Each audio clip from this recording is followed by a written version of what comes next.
الرحمن الرحيم. وقال الله تعالى في القرآن المجيد: كل نفس ذائقة الموت وإنما توفون أجوركم يوم القيامة فمن زحزح عن النار وأدخل الجنة فقد فاز وما الحياة الدنيا إلا متاع الغرور. اس آیت کا مختصر ترجمہ یہ ہے کہ ہر جاندار کو موت کا مزہ چکھنا پڑے گا. وَإِنَّمَا تُوَفَّوْنَ أُجُورَكُمْ يَوْمَ الْقِيَامَةِ، اور قیامت کے دن اس کے اعمال کا اس کو پورا بدلہ دیا جائے. فَمَنْ زُحْزِحَ عَنِ النَّارِ وَأُدْخِلَ الْجَنَّةَ فَقَدْ فَازَ، جو جہنم کی آگ سے بچ گیا فقد فاز، اور وَأُدْخِلَ الْجَنَّةَ، جنت کے اندر داخل ہو گیا فقد فاز، سمجھ لو اس کے لیے سب سے بڑی کامیابی. وَمَا الْحَيَاةُ الدُّنْيَا إِلَّا مَتَاعُ الْغُرُورِ، دنیا کی زندگی ایک دھوکہ ہے. تو آج ہم جو ہے یہاں پر بیٹھے ہیں، ایک ایصال ثواب کے لیے مجلس لگی، قرآن خوانی ہوئی تاکہ مرحوم کو قرآن پاک پڑھ کر کے ایصال ثواب کیا جائے اس کی مغفرت کے لیے. یہ مجلس ہے. اور یاد رکھیے، جیسی مجلس ہوتی ہے اس کے حکم سے اس کی نسبت سے اس کے حکم بدل جاتے ہیں. آپ نے مسجد میں جو پتھر لگا رکھا ہے یا ٹائل لگا رکھے، یہی ٹائل اور پتھر اگر آپ باتھ روم میں لگا دیں، لیٹرین میں لگا دیں، تو لیٹرین اور باتھ روم کی وجہ سے پتھروں کا مرتبہ گھٹ جاتا ہے. اور اگر یہی پتھر آپ مسجد میں لگائیں تو ان پتھر پر آپ تھوک نہیں سکتے، گندگی نہیں لگا سکتے. مسجد کی وجہ سے ان پتھروں کا مرتبہ بڑھ جاتا ہے. کیوں؟ اس لیے کہ پتھر کی نسبت مسجد کی طرف ہو گئی اور ان پتھر کی نسبت باتھ روم اور لیٹرین کی طرف ہو گئی.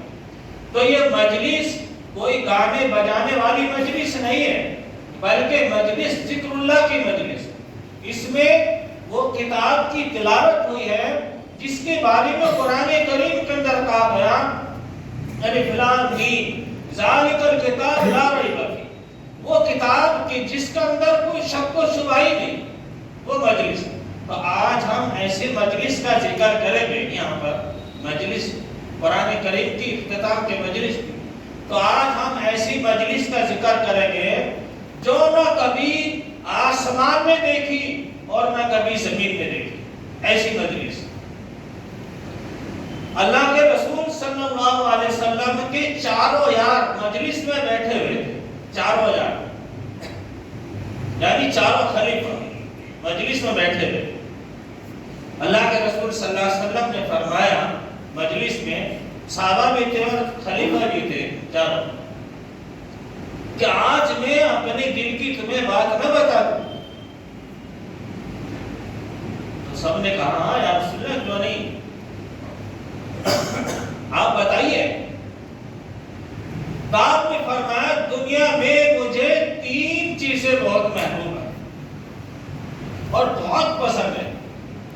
آپ نے فرمایا نمبر 1 خوشبو، نمبر 2 نیک بیوی، نمبر 3 نماز میں میری آنکھوں کی ٹھنڈک. 3 چیز بتائیں. آپ جانتے ہیں کہ آگ میں خوشبو لگا لے دماغ میں تازگی پیدا ہوتی. اس دنیا کے اندر نیک بیوی مل جائے تو بھی اس کے دماغ میں تازگی پیدا ہوتی ہے، سکون ملتا ہے. اور نماز تو آدمی پڑھتا ہے، نماز پڑھنے کے بعد میں اس کا بدن ایک ہلکا پھلکا سا ہو جاتا ہے. ابھی اللہ کے رسول صلی اللہ علیہ وسلم نے اپنی بات ہی ختم کی تھی کہ صدیق اکبر رضی اللہ تعالیٰ کھڑے ہوئے. فرمایا یا رسول اللہ مجھے کچھ کہنا ہے. کہاں ابو بکر کہو کیا کہنا. جانتے یا رسول اللہ مجھے بھی 3 چیزیں بہت محبوب اور پسند ہیں. نمبر 1 صدیق اکبر رضی اللہ تعالیٰ نے کیا فرمایا. نمبر 1 حضرت آپ کا چہرہ اور میری نگاہیں، بس دیکھتا رہوں آپ کو بیٹھا. آپ کا چہرہ ہو میری نگاہیں ہو، میں آپ کو دیکھتا رہوں.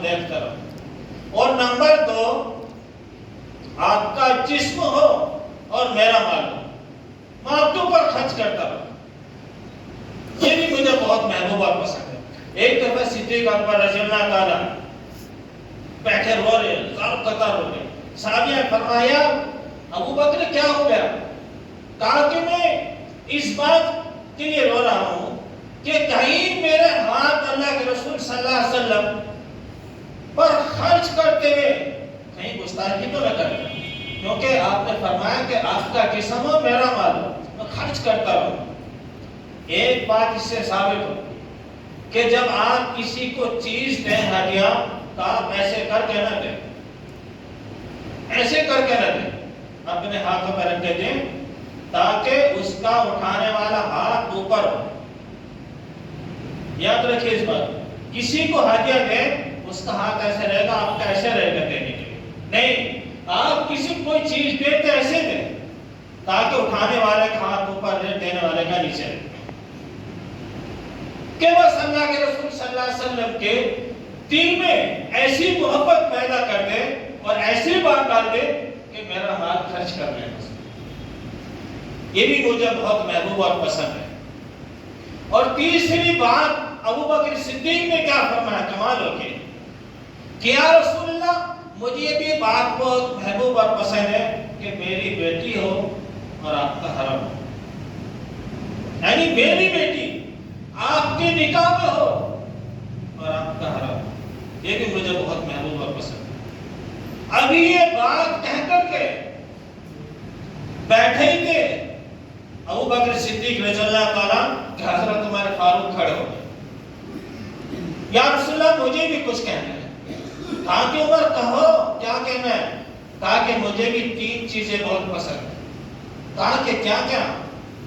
فرما امر بالمعروف، ان لوگوں کو اچھی چیز کی دعوت دینا بہت محبوب اور پسند ہے. حضرت عمر رضی اللہ تعالیٰ کے ایک رویہ تھا کہ جب فوج چھاؤنی میں آتی تھی جنگ سے واپسی اپنی چھاؤنی میں، تو حضرت عمر رضی اللہ تعالیٰ تمام فوجیوں کو، تمام صحابہ کرام کو، کیونکہ آپ امیر المومنین تھے اس کو، یہ کہا کرتے تھے ہدایت ہوتی کہ سب لوگ جو خیموں میں زیادہ تر وہ وقت قرآن پاک حفظ کرنے میں گزارے، یہ ہدایت ہوتی. اور دوسرا کام مجھے بہت محبوب اور پسند ہے، وہ نہی عن المنکر، یعنی لوگوں کو برے کاموں سے روکنا. در فاروق کے بارے میں آپ جانتے ہیں کتنے سخت ہیں. اور تیسری چیز مجھے محبوب اور پسند یہ ہے کہ وہ پرانا لباس ہے. ایک دفعہ واقعہ تھا بیت المقدس کے فتح ہونے سے پہلے توریت کے اندر ساری چیزیں تھی کہ امیر المومنین ایسا ہوگا، پرانے کپڑے پہننے والا ہوگا، سواری سے نیچے پیدل چلنے والا ہوگا، اس کے کپڑوں میں 21 یا 22 ٹانکے لگے ہوئے ہوں گے پیون. اگر اس کی نشانی اس ساری چیزیں، یہودیوں نے کہا کہ ہم ایک دفعہ مذاکرات کرنا چاہتے ہیں امیر المومنین سے، اگر یہ ساری نشانی ان کے اندر ہوئی تو ہم بیت المقدس کی چابی سونپ دیں گے کہ آپ لے لو، ہمیں جنگ نہیں کرنا. اور اگر یہ نشانی نہیں ہوئی تو پھر ہم جنگ کریں گے. وہاں سے پیغام آیا یہودیوں کی طرف سے کہ ہمیں کچھ مذاکرات کرنا ہے. امیر المومنین سے کہا گیا حضرت اچھا سا جوڑا پہن لیجیے، بہترین، بہت اہم مذاکرہ ہے، وہاں جانا ہے، یہودیوں کی طرف سے بلاوا ہے، اچھی سواری لے لیجیے. حضرت عمر رضی اللہ تعالیٰ نے کہنے کے بعد مطابق اچھا جوڑا زیب تن کی، سواری اچھی، تھوڑی دور چلے، پھر واپس آئے. کہا کہ یہ مجھے نیا لباس، اچھا لباس بہت پریشان کر رہا ہے، اس لیے میں پرانے ہی لباس پہنا اور اپنا پرانا لباس پہنا اور سواری پر بیٹھے غلام نقل پکڑ کے آگے چل گیا. ادھر یہودی نصاری نے دور سے دیکھا کہ 2 شخص آ رہے ہیں، انہیں دیکھو ذرا کون ہے. اگر امیر المومنین ہیں، مسلمان ہوتے ہیں، تو دیکھو وہ گھوڑے پہ ہیں نہیں، سوار ہیں، نیچے ہیں، پیدل چل رہے ہیں. تو بزرگ اور دوستوں کمال کی بات یہ کہ جب ان کا قاصد دیکھنے کے لیے آیا تو حضرت عمر چلنے کا، نکل پکڑ کر کے اونٹ، اور غلام کا نمبر آ گیا اونٹ پر بیٹھنے کا۔ انہوں نے جا کر کے کہا کہ امیر المومنین نیچے ہیں اور غلام اوپر ہے۔ تو انہوں نے جو کتاب میں نشانی تھی، ایک نشانی یہ تھی، انہوں نے ٹک لگا دیا، صحیح نشانی کو ہے۔ پھر جب وہاں جا کر کے بیٹھے تو حضرت عمر فاروق رضی اللہ تعالیٰ کے لباس دے گا قرآن میں، وہ بھی ٹک لگا دیا۔ اب انہوں نے جو ان کے لباس پر پیوند لگے ہوئے تھے، ٹانکے لگے ہوئے تھے، گننا شروع کر دیا، 18 19 20 21 18 19 20 21 وہاں ٹانکے تھے، تورات میں 22 تاکہ یہ نہیں ہو سکتے، یہ بالممکن نہیں ہو سکتے۔ آپ نے ایسے اٹھایا سر بجانے کے لیے، ایک ٹانکا نہ لگا ہوا تھا تو 22 ہو گیا، آپ نے اس پر ٹک لگا دی، اور بیت المقدس کی چابی عمر فاروق رضی اللہ تعالیٰ کے حوالے کر دی ہے کہ ہم جنگ نہیں چاہتے، فتح کیا آپ نے بیت المقدس۔ ابھی حضرت عمر فاروق رضی اللہ تعالیٰ بیٹھے اپنی بات کہہ کر کے، تو عثمان غنی کھڑے ہو گئے، یا رسول اللہ مجھے بھی کچھ کہنا ہے۔ ہاں کہو، بہت اچھے، کیونکہ حضرت عثمان غنی رضی اللہ تعالیٰ سے جتنی حیا کرتے تھے کسی سے نہیں کرتے۔ کہا کہ بولو کیا بات ہے؟ کہا کہ مجھے 3 چیزیں پسند ہیں۔ نمبر 1، بھوکوں کو کھانا کھلانا، مہمان نوازی کرنا، مہمان نوازی کرنا، اور ننگے کو کپڑا پہنانا، اور قرآن پاک کی تلاوت کرنا۔ ابھی 3 چیزیں کہیں تو حضرت علی کھڑے ہو گئے، یا رسول اللہ مجھے بھی کچھ کہنا ہے۔ کہا کہ کہو، کہا کہ مجھے بھی 3 چیزیں پسند ہیں، مہمان نوازی کرنا، اور گرمی کے روزے رکھنا، اور دشمن پر تلوار چلانا۔ 3 چیزیں مجھے بہت پسند ہیں۔ ایک دفعہ کل آگے بتاؤں نا، ہمیں بھی تھوڑی سی جلدی دیر ہوگی، آپ کہیں گے کہ جلدی جلدی کر رہے۔ حضرت علی رضی اللہ تعالیٰ عنہ کے دونوں بیٹے بیمار ہو گئے۔ حضرت فاطمہ حضرت علی نے ایک منت مانگی، کہا اگر میرے بیٹے دونوں ٹھیک ہو جائیں تو ہم روزہ رکھیں۔ شدت تھی، گرمی کی شدت بہت زیادہ تھی، دونوں بیٹے ٹھیک ہو گئے، تب تو روزے رکھ دیں۔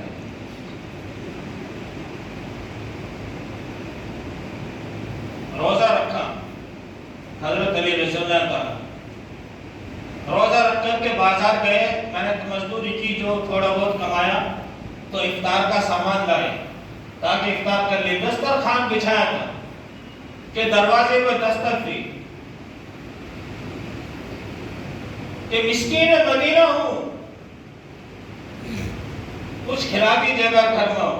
تو حضرت علی رضی اللہ تعالیٰ نے وہ اٹھا کر کے افطار ان کو دے دیا، اور آپ نے پانی سے افطار کیا۔ پھر رات کو پانی پی کر روزہ رکھا، پھر اگلے دن بازار گئے، پھر محنت مزدوری کی، پھر جتنے کمائے تو اس کے حساب سے پھر افطاری کا سامان لایا، پھر شام کو دسترخوان لگایا۔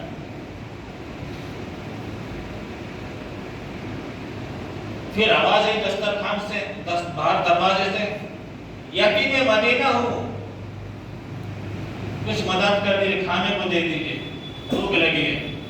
پھر آپ نے اپنے دسترخوان پہ جو تھا سارا کھا کر کے ان کو دے دیا۔ پھر تیسرے دن رات کو پانی پیا، پھر تیسرا روزہ رکھا، پھر روزے کی حالت میں پھر بازار گئے، پھر محنت مزدوری کی، جو بھی پیسے ملے اس کے بعد میں پیسے ملنے کے پھر افطار کا سامان شام کو لائے، پھر دسترخوان بچھایا، پھر دستک آئی باہر دروازے سے، اسیر مدینہ ہوں، کچھ مدد کر دی، پھر ان کو دے دیا، پھر پانی سے افطار کیا۔ اللہ رب العزت نے قرآن پاک اتارا، وَيُحِبُّونَ الطَّعَامَ عَلَى مِسْكِينٍ وَيَتِيمٍ وَأَسِيرٍ، کہ جس نے میری محبت میں مسکینوں کو، یتیموں کو اور اسیر مدینہ کو کھانا کھلایا۔ دشمن پر تلوار چلانا یہ حضرت علی کو بہت پسند. ابھی حضرت علی رضی اللہ تعالیٰ عنہ بیٹھ گئے تو جبریل حاضر ہو گئے مجلس میں. کمال ہو گئی. فرمایا میرے محبوب مجھے بھی 3 چیزیں پسند ہیں. بھولے کو راستہ دکھانا, اور ہمارے علماء کرام ہیں بھولوں کا راستہ دکھاتے ہیں, اخروی آخرت کا راستہ دکھاتے ہیں, ان کو تعلیم دیتا ہے. اور اس بات سے یہ بھی ثابت ہوتا ہے کہ اگر ہم سے کوئی پتہ پوچھے آ کر کے کسی بستی میں شہر میں, اگر اس کو پتہ ہے تو اس کا ہاتھ پکڑ کے وہاں تک چھوڑیے, راستہ بتا دیے پناہ کا. اور دوسری بات مجھے بہت محبوب اور پسند یہ بھی ہے کہ میں غریبوں سے محبت کرتا ہوں. اور تیسری بات مجھے بہت محبوب اور پسند ہے, میں مفلس کثیر العیان کی مدد کرتا ہوں. جو سفید پوش ہیں, کسی کے سامنے دست دراز میں مانگ نہیں سکتے, اپنے تنگ دستی میں کسی سے ذکر نہیں کرتے, چاہتا ہوں کہ میں ان کی مدد کروں. ابھی حضرت جبرائیل علیہ السلام تشریف فرما بیٹھ کے اپنی بات کہہ کر کے اللہ کا پیغام آ گیا کہ میرے محبوب مجھے بھی 3 چیزیں پسند ہیں. وہ کیا پسند ہے؟ میرے راستے میں مال خرچ کرنا. مثل الذین ينفقون اموالهم فی سبیل اللہ کمثل حبۃ انبتت 7 سنابل فی کل سنبلۃ 100 حبۃ واللہ یضاعف لمن یشاء. 1 روپیہ خرچ کرو گے 700 گنا نہیں, اس سے بھی زیادہ. اللہ یضاعف لمن یشاء کا لفظ دیا قرآن کریم میں, تو اللہ اس سے بھی زیادہ اضافہ کر سکتا ہے. ایک تو مجھے یہ بھی بہت محبوب اور پسند, اور دوسرے فاقے پر صبر کرنا. اگر کوئی پریشانی آ جائے, مصیبت آ جائے تو دوسروں کے سامنے ہاتھ نہیں پھیلانا بلکہ صبر کرنا. کسی سے مدد مانگنے کی ضرورت نہیں, بس صبر کی ضرورت ہے. اور صبر کے بارے میں پڑھا ہے قرآن میں آیا ان اللہ مع الصابرین. ایک دفعہ محمود نے ایاز ان کے غلام تھا, ان کو اور تمام درباریوں کو ایک دسترخوان پر جمع کیا, اور محمود غزنوی نے ایسا کھانا پیش کیا جو بالکل کڑوا تھا. تو سب دیکھ رہے, سب نے تھوڑا تھوڑا کاٹ کاٹ کے منہ میں دیا تو رکھ دیا. سب کڑوا تھا. دیکھا کہ ایاز جو تھا محمود غزنوی کا غلام, وہ کاٹ کے مزے سے کھا رہا. اور کہہ رہے دیکھو پاگل تھا نا, پاگل ہے, اتنا کڑوا کھانے کی چیز ہے کیا. تو سب نے محمود غزنوی دیکھا کہ سب چھوڑ چھاڑ کر بیٹھے اور مزے سے چسکی لے لے کے کھا رہا کڑوے کھانے کو. تو بلایا, کیا ایاز تمہیں معلوم نہیں کیا تم اتنا کڑوا کھانا کھا رہے ہو, یہ کھانے کی چیز ہے کیا. تو محمود غزنوی کو ایاز نے ایک ہی بات کا جواب دیا, بہت شاندار ہے, کہ ذلے لائے جا پنا, جو ہاتھ مجھے روزانہ میٹھا کھانا اچھی چیز کھلا رہے ہو, اگر آج اس نے مجھے کڑوا کھانا دے دیا تو میرا ضمیر نے کہتا ہے کہ اس کو چھوڑ دو. جو روز میٹھا کھانا کھا رہا ہو, اچھا کھانا کھا رہا ہو, تو میں نے چاہا آج کڑوا کھانا بھی کھا لیا. اگر اللہ رب العزت ہمیں فاقے میں ڈال رہا ہے, مصیبت میں ڈال رہا ہے, ہمیں فریبانی بھی تو پیچھے دی ہے. ہم پچھلی زندگی میں اللہ کو یاد کریں کہ اتنے فریبانی سے ہمارے دن گزرے ہیں. اگر فاقہ مصیبت آ گئی تو کوئی پریشانی پڑے گی.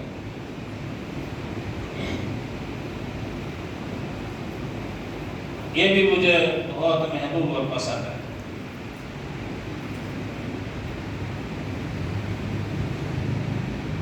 تو بزرگ اور دوستو,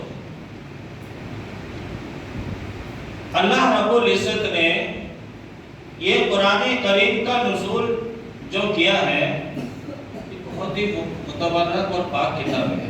ہم اس کے ذریعے سے مظلومین کی مغفرت بھی کرا سکتے ہیں, یعنی اللہ تعالیٰ کی عرضی دے سکتے ہیں, اپنے کاروباروں میں کر سکتے ہیں, ترقی کر سکتے ہیں.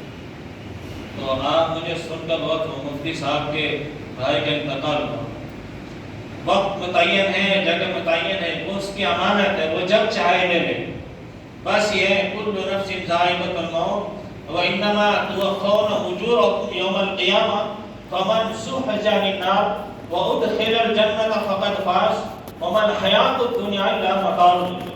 یعنی جب آدمی اللہ تعالیٰ چاہے تو اس کا پورا پورا بدلہ ملے گا سب کو مرنے کے بعد میں، اور جس کو جو دوزخ سے بچ گیا بس یہ سمجھ لو کہ وہ کامیاب ہے۔ اور تیسری بات اللہ رب العزت نے یہ کہا کہ گناہوں پہ نادم ہو کر کے اپنی آنکھوں سے آنسو بہا دینا، یہ مجھے بہت پسند ہے۔ تین چیزیں اللہ تعالیٰ نے، اور سب سے بڑی بات ہے کہ مجلس میں آ کر کے اللہ رب العزت اس مجلس کا حصہ بنے اپنے گھر میں آ کر کے، سب سے بڑی بات تو یہ۔ حضرت ابراہیم علیہ السلام سے اللہ تعالیٰ نے فرمایا کہ خلیل اپنے دل کو دھو لیا کرو۔ حضرت ابراہیم علیہ السلام نے فرمایا اے رب جلیل وہاں تک تو پانی نہیں پہنچتا تو دھوئیں کیسے؟ کہا کہ ندامت کے آنسو بہا لیا کرو، اسی سے میں دل دھو دیتا ہوں۔ اپنی گناہوں پر ندامت کے آنسو بہا لیا کرو، میں تمہارا دل اسی سے دھو دیتا ہوں، پانی کی ضرورت نہیں مانگتا۔ اور ایسے بہت سے واقعے، پوری زندگی عیاشی مکاری میں کاٹی اور مرنے سے 2 سیکنڈ پہلے اس نے کہا اللہ تعالیٰ میں توبہ تو کرنا نہیں جانتا، بس اتنا ضرور جانتا ہوں کہ تیرے سوا کوئی بخشنے والا بھی نہیں۔ اور حضرت حسن بصری رحمۃ اللہ علیہ نے جس کی جنازے کی نماز کو بنا کر دیا تھا پڑھانے کا، انہی کو الہام ہوا کہ جاؤ میرے دوست کی نماز پڑھا، دوست نہیں بلکہ ولی ہے میرا وہ، آج اس نے میرے علاوہ کسی کے مغفرت کے لیے نہیں کہا، مجھ سے کہا کہ تو ہی بخشے گا۔ حضرت حسن بصری رحمۃ اللہ علیہ بھاگے کہا کہ حضرت آپ نے تو نماز جنازے کے لیے منع کر دیا تھا، کہا کہ اللہ کی طرف سے حکم ہے، اگر آج میرے دوست کی میرے ولی کی تم نے نماز جنازہ نہیں پڑھائی تو تمہاری ساری کرامت ساری بلا سب کر دوں گا، بس اتنا کہہ دو۔ اور یہ بھی ہے آدمی اگر اپنی زندگی میں کبھی ایک موڑ ایسا آیا ہو کہ اسے گناہ کرنے سے کوئی روک نہ سکتا ہو، بند کرنا ہو گناہ کر سکتا ہے، اور وہ اللہ کا خوف کھا کے اس گناہ سے باز آ جائے، اس کے لیے پتہ ہے اللہ تعالیٰ نے کیا فرمایا؟ پوری زندگی میں ایک مرتبہ اللہ کا خوف دل میں رکھ کر کے گناہ سے باز آ جائے، اس کے لیے فرمایا وَلِمَنْ خَافَ مَقَامَ رَبِّهِ جَنَّتَانِ، اس کے لیے کہاں کہ میں 2 جنتیں اس کو عطا فرماؤں گا، وَلِمَنْ خَافَ مَقَامَ رَبِّهِ جَنَّتَانِ۔ تو بزرگ اور دوستو یہ چند باتیں، بات بہت لمبی ہو گئی، بات کرنے کا مقصد نہیں تھا، لیکن مفتی صاحب کا بھی خیال رکھنے کا، اور پھر پتہ نہیں زندگی میں ہم کبھی آئیں نہ آئیں، ہمارے شاگرد ماشاء اللہ ہمارے ساتھ یہ موت کا تو کچھ پتہ نہیں نا، تو حضرت کی بھائی کے لیے اور جتنے بھی آدم سے لے کر آج تک چلے گئے دنیا کھانے سے، ان کے لیے اس مغفرت کی دعا کریں اللہ تعالیٰ سے، اور صبر جمیل پسماندہ عطا فرمائے، اور خصوصاً میرے لیے بھی دعا کریں صحت تندرستی اور آپ کی انشاءاللہ سب کو دعا میں یاد رکھیں، دعا کو رکھیں۔